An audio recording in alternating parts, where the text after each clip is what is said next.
பல பேரும் கேட்பார்கள், இந்திய கலாச்சாரம் என்று சொல்லுகிறீர்களே, இந்திய கலாச்சாரம் என்று சொல்லுகிறீர்களே. ஆம், அந்த இந்திய கலாச்சாரத்திற்கு அடித்தளமாக ஒரு கலாச்சாரம் இருக்கிறது என்று சொன்னால் அது தமிழகத்தினுடைய கலாச்சாரம் தான் ஒட்டுமொத்த இந்தியாவிற்குமே அடித்தளமாக இருக்கிறது. அதனால்தான் நம்முடைய பாரத பிரதமர் நரேந்திர மோடி அவர்கள் எங்கே சென்றாலும் தமிழின் பெருமையை, தமிழனின் பெருமையை உயர்த்தியே பேசுகிறார்கள். நான் 2 குஜராத்தி பெரிய தலைவர்களை உணர்வுகளை உங்களோடு பங்கிட விரும்புகிறேன். மகாத்மா காந்திஜி அவர்களிடத்திலே ஒரு முறை கேட்கிறார்கள், அடுத்த பிறவி ஒன்று இருந்தால் நீங்கள் எங்கே பிறக்க விரும்புகிறீர்கள் என்று கேட்கிறார்கள். உடனடியாக தயக்கமே இல்லாமல் மகாத்மா காந்திஜி அவர்கள் சொன்னது, நான் தமிழகத்திலே பிறக்க விரும்புகிறேன் என்று சொன்னார்.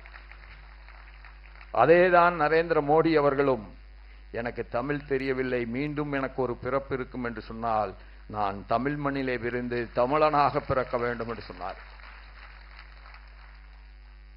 இதெல்லாம் எதனால் சாத்தியமாகிறது என்று சொன்னால், தமிழனுக்கே இருக்கின்ற அந்த மகத்தான விருந்தோம்பல் தான்.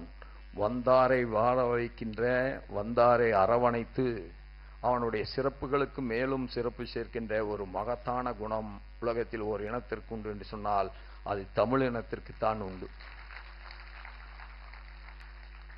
இதைத்தான் நரேந்திர மோடி அவர்கள் ஐநாவின் மைய மண்டபத்திலே இருந்து உறக்கச் சொன்னார்கள்.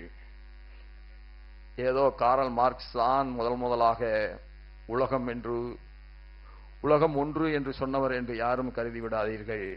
அதற்கு பல 1000 ஆண்டுகளுக்கு முன்பாகவே எங்கள் இந்திய நாட்டிலே இருந்து ஒரு தமிழ் புலவன் சொன்னான், யாதும் ஊரே யாவரும் கேளீர் என்று சொன்னான். இதெல்லாம் எதை காட்டுகிறது என்று சொன்னால், அப்படி சொன்ன பிறகுதான் உலகம் உணர்ந்து கொண்டது. மோடிஜி அவர்களுடைய அந்த உரைக்கு பின்புதான் உலகம் உணர்ந்து கொண்டது. தமிழன் என்று சொல்லுவோன் உலகத்தின் மிகச்சிறந்த விருந்தோம்பலுக்கு சொந்தக்காரன், எல்லோரையும் தன்னுடைய சொந்தக்காரர்களாக நினைக்கின்ற பரந்த மனப்பான்மை கொண்டவன் என்பதை உலகம் புரிந்து கொண்டது.